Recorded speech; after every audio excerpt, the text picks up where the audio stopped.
Emery. You're watching HM Behind the Scenes.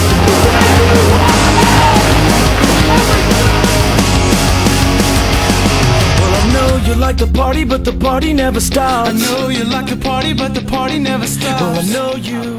We're on the Scream It Like You Mean It tour. This is the first year that this tour has happened. Yeah. How's this compared to the other summer tours you guys have done? Well, so far it's been great. I mean, we've done Warped Tour a couple times, and otherwise we've just done like normal tours, you know, with bands. And since it's in all the shows are inside, you know, in venues, it's different than Warped Tour, obviously, and it's better in a sense that it's still a long day, but you're inside, you know, things like that. So it's not 8 a.m. to 10 p.m. You know, outside all day. But you know, it's awesome. Like the crowds have been great, and I think it's something they're going to try and start doing every year. So yeah, I think it's a great thing to do. It's been a great tour so far. A lot of good bands. You just had a birthday. Yeah. Happy birthday. Thank you very much. How's it feel to not only have been in a band for a good almost 10 years of your life, and specifically this band, but how has that process kind of changed your songwriting process? It's definitely changed just because, I mean, we're older. You know, when we first started, we were fresh out of college, and like, you know, hardcore and emo music was really influential, you know, like Broken Hearts and things like that, you know.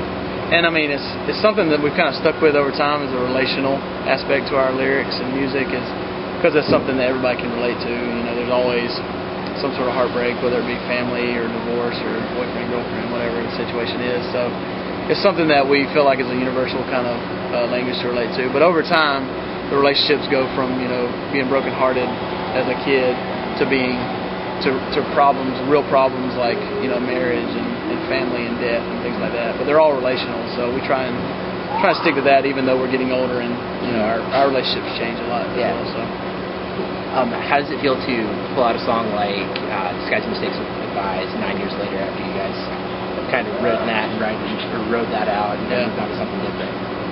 Well, you know, it's kind of weird. Yeah. I mean, we still play some old songs, and it's just, it's fun, you know, because we don't always play those, but it's always fun to play new stuff too. But you know, it's like this is what kind of got us started, you know what I mean? So we don't want to like take those for granted or push those songs aside because it's how we came about. Yeah. So it's fun to play stuff. What are you guys looking forward to in the next 6 months? Well, we're going to take a little while off after this. We've been trying to write and record over the past few months, and we don't hardly have time off. So, and a couple of guys have babies, and almost all of us are married. So it's nice to have a break so we can spend time with our families and stuff, and not get too caught up with being on the road and everything. So it gives us a nice break from being on tour, and also we can kind of write some fresh music. And it's hard to stay in the songwriting mentality when you're on tour. It's like it's a whole different world. So when you get home, music becomes exciting again. You get to write and make new stuff. So. Can you tell me a little bit about what you've been writing as of late? We've just been writing like just some stuff. What we want to do is put out like a heavier album first, and just I don't know, just probably the heaviest stuff we've done, and then we also want to do the other side. We want to put out like an acoustic, really mellow album. And so we're trying to, we started writing all these songs, and some were really soft and some were really heavy, so we're like, you know, why don't we just split it up? And so that's the plan now, is we haven't written the entire albums, but we've got several songs, and we still got a lot of work to do, but we're hoping to get at least one of them out by the end of this year or early next year, and then hopefully the next one will follow shortly after.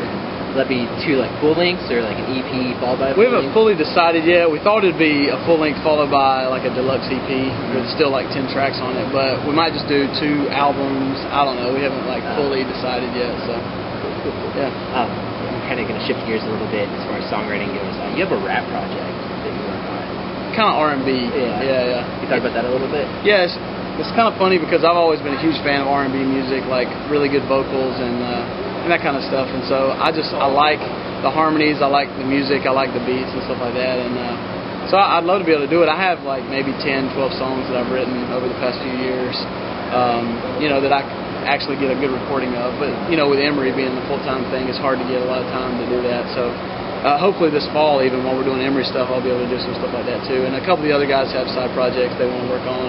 It's just nice. It's just nice to do something a little different. You know, you've been doing the same stuff for so long that it's you know, it's kind of fresh and new. So it just makes things not get so monotonous and boring. You know, so we're looking forward to it. Cool. If you could go on tour with your R&B project, who would you want to tour with?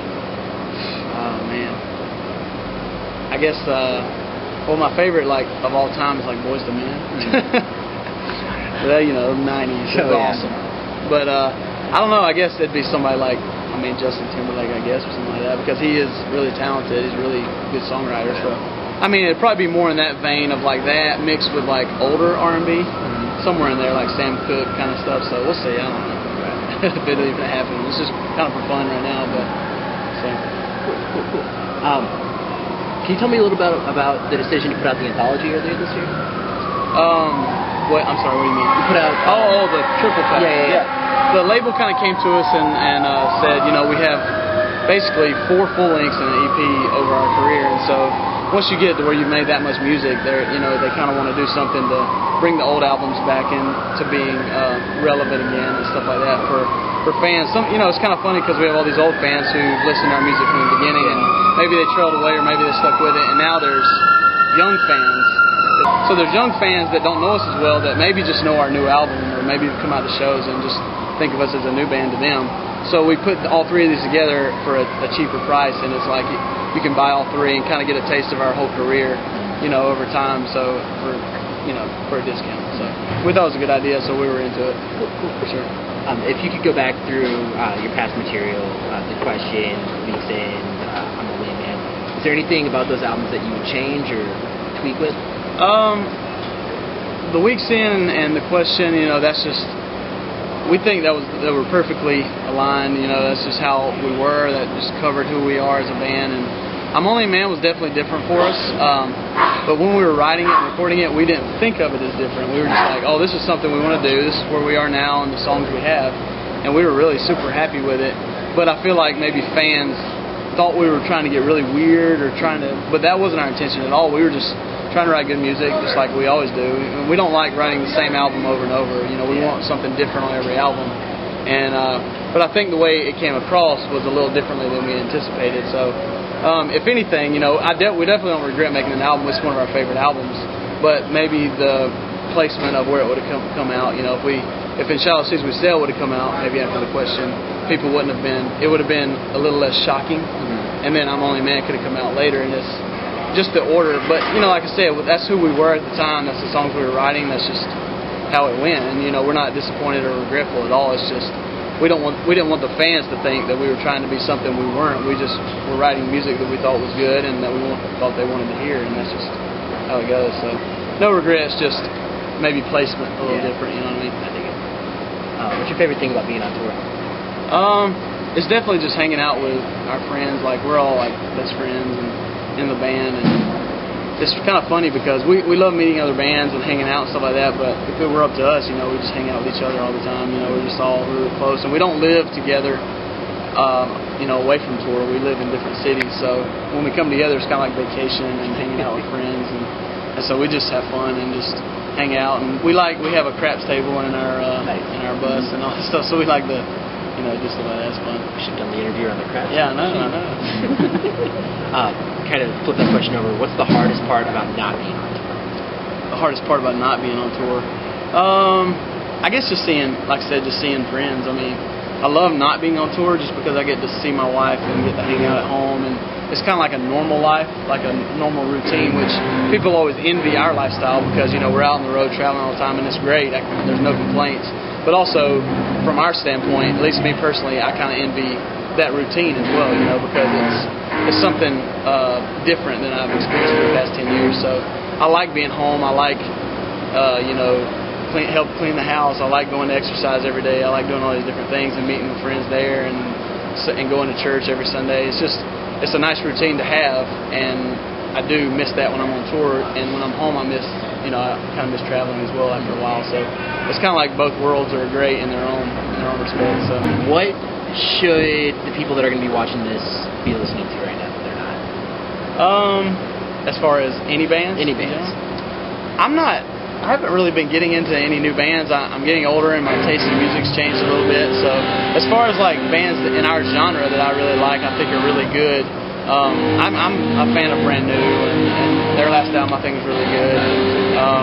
But as far as anything like that, honestly I don't really listen to much music other than when I get home, it takes me a couple weeks to kind of get back into wanting to hear music. Yeah. And it inspires me and influences me. But I mean, other than that, like all we listen to on the bus is like pop radio, like Jason Derulo and just rap. I mean, that's like what we play all the time, or country, and we like country. So just because it's catchy and easy to listen to, you don't really have to analyze it very much. It's just listen to it and enjoy. So that's just what we love. That's one of the cool things I've caught on to with bands I've gotten to tour with and talk to. It's like you spend all day playing metal shows or some heavy shows. You want to get in the car and you want to listen to like Hank Williams Jr. or Ryan Adams or something that doesn't involve like chunks. Exactly. That's just how it goes. I mean, you like when you're in it, you know, you want to hear different stuff, and it's just kind of relaxing, takes your mind off, you know, the screaming and the heavy music all day long. So, you know, and I'm 32 years old, so, you know, my taste has definitely changed over the past 10 years for sure. So I think that's pretty natural. Just thanks for coming out to the shows. Thanks for supporting us on tour all these years and buying our music. Buy the music.